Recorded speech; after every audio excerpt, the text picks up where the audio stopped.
다 함께 사도신경으로 신앙 고백하면서 5월 4일 새벽 기도회를 하나님 앞에 올려드리겠습니다.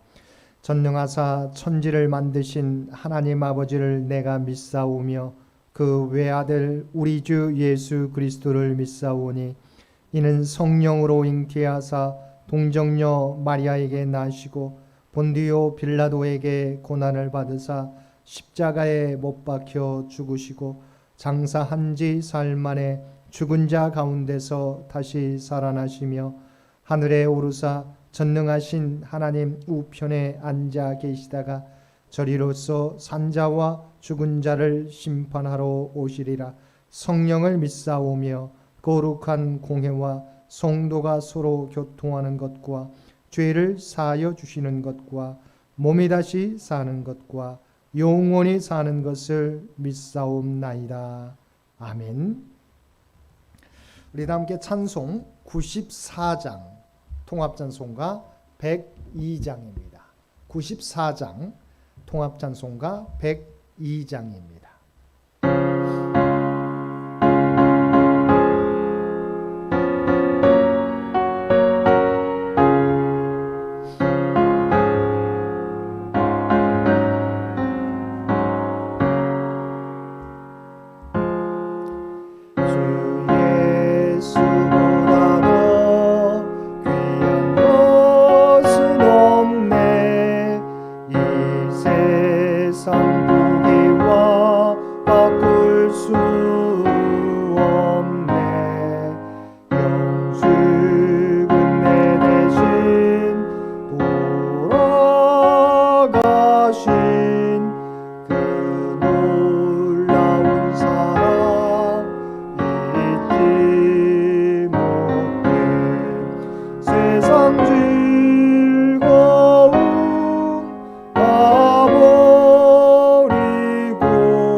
세상 즐거움 다 버리고 세상 자랑도 버렸네.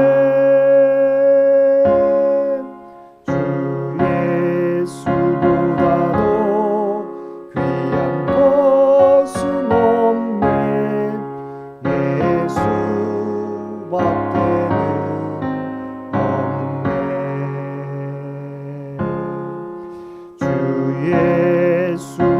예수보다도 귀한 것은 없네. 이 세상 행복과 바꿀 수 없네. 유혹과 핍박이 려와도 주 섬기는 내 맘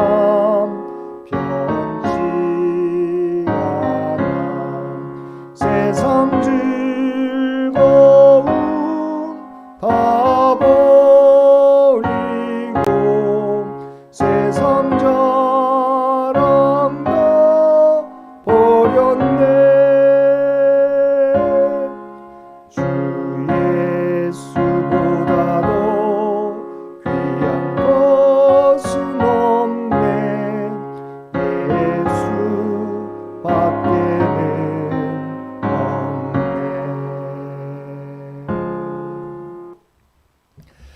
우리에게 주신 하나님의 말씀 고린도전서 1장 26절로 31절까지 말씀입니다. 고린도전서 1장 26절로 31절까지 말씀입니다.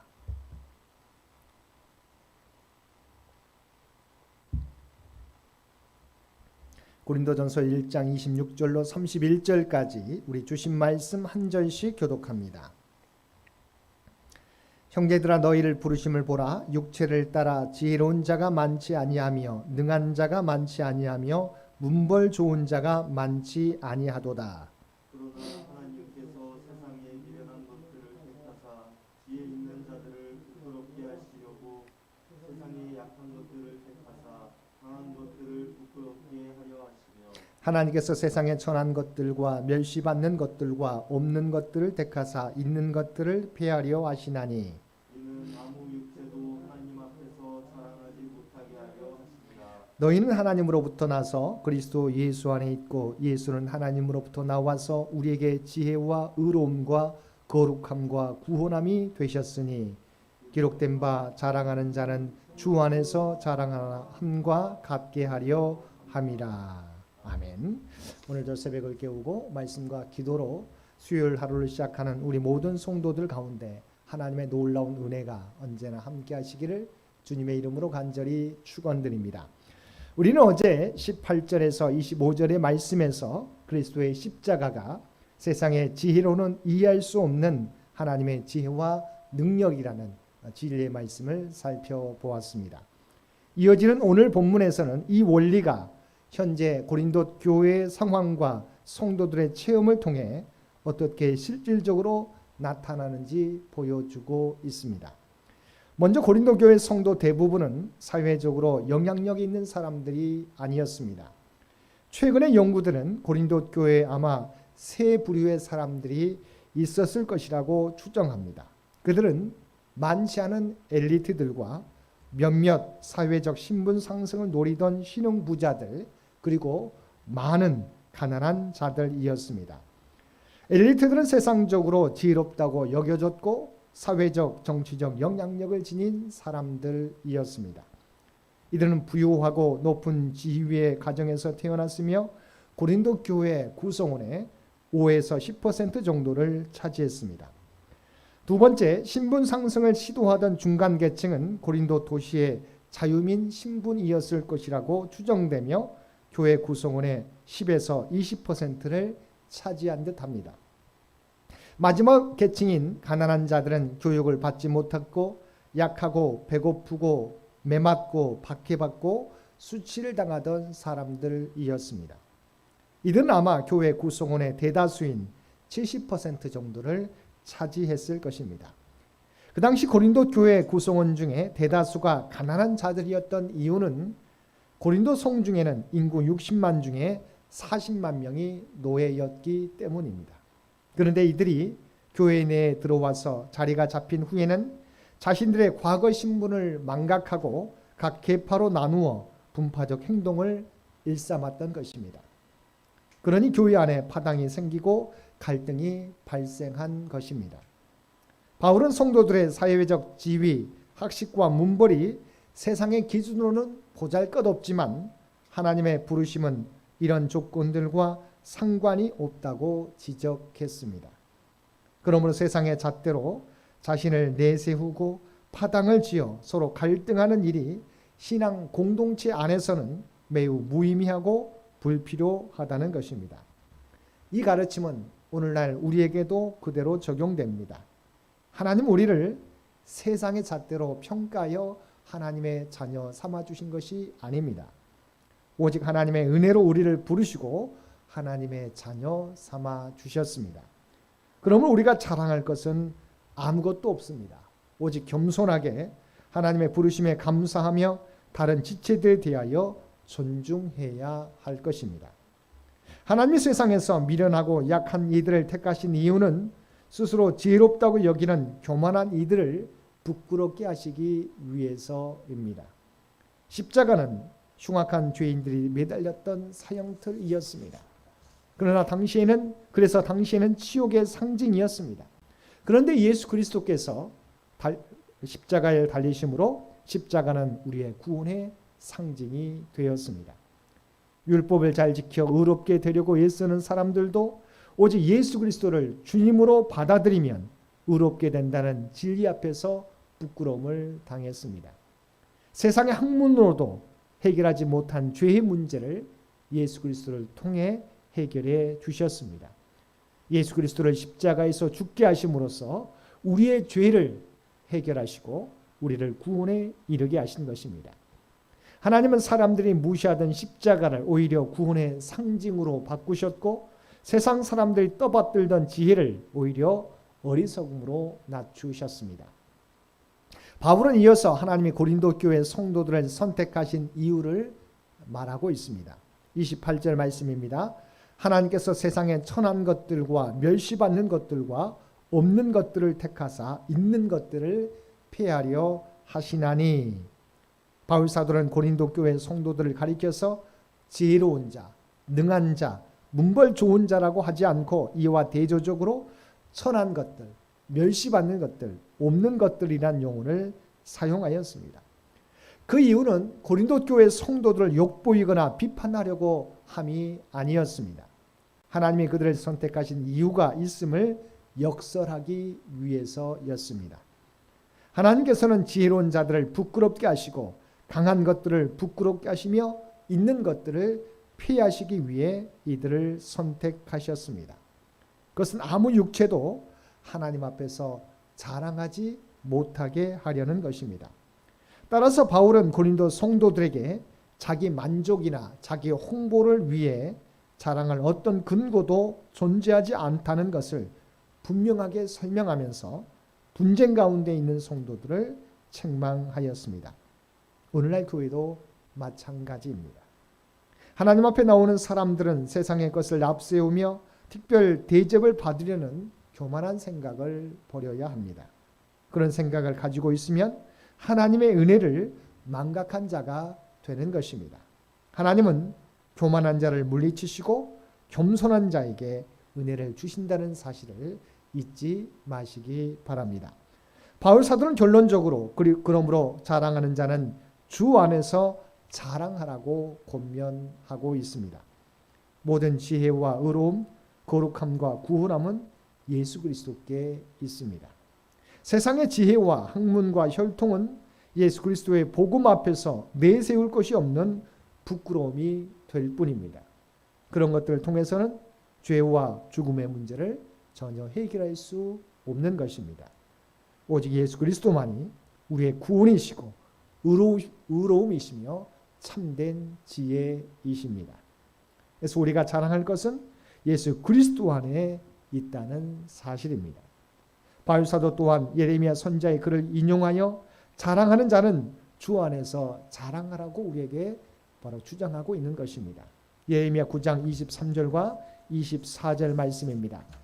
여호와께서 이와 같이 말씀하시되 지혜로운 자는 그의 지혜를 자랑하지 말라. 용사는 그의 용맹을 자랑하지 말라. 부자는 그의 부함을 자랑하지 말라.